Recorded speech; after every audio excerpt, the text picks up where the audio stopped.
అదే RTV app వార్తల్ని క్షణాల్లో చదివే అవకాశం ఉంటుంది. ఒక న్యూస్ పేపర్, ఒక టెలివిజన్ ఛానల్ మీ చేతుల్లో ఎప్పుడూ ఉంటాయి.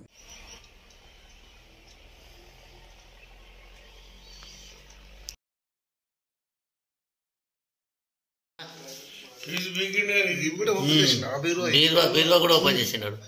రేముట్లే అంటే వాడు వస్తువులు దొంగ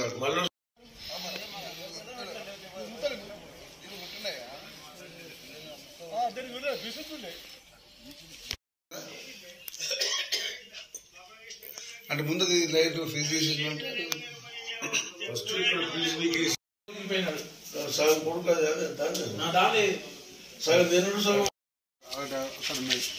దీని కూడా బాగున్నాయి. ఆ పని స్టైల్ ప్లాన్ చేస్తున్నాడు.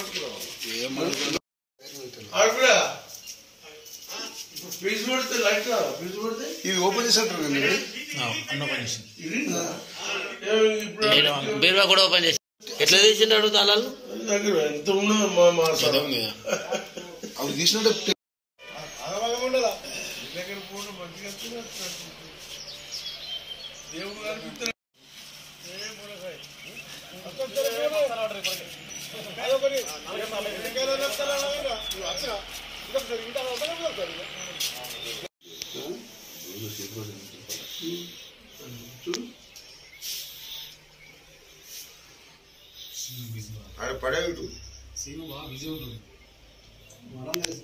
ఖానాపూర్లోని గాంధీనగర్ రింకోన్ బావి దగ్గర ఉన్నటువంటి నల్లపోచం ఆలయంలో నిన్న రాత్రి 1:13 దొంగతనం జరిగింది.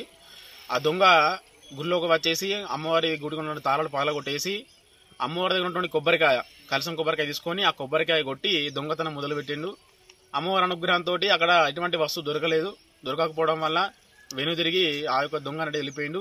ఇప్పటికీ ప్రతిష్ట నుంచి ఇది ఆరవ సంవత్సరం ప్రతిష్ట జరిగింది. ఇప్పటికి 8 సార్లు దొంగలు పడ్డారు. కాబట్టి పోలీసు వారు తగు చర్యలు తీసుకోవాలని చెప్పేసి కోరుకుంటున్నాం. మరిన్ని వీడియోస్ కోసం ఛానల్ ని సబ్స్క్రైబ్ చేయండి. లేటెస్ట్ అప్డేట్స్ కోసం వాట్సాప్ ఛానల్ ని ఫాలో చేయండి. అండ్ లింక్ డిస్క్రిప్షన్ లో ఉంది.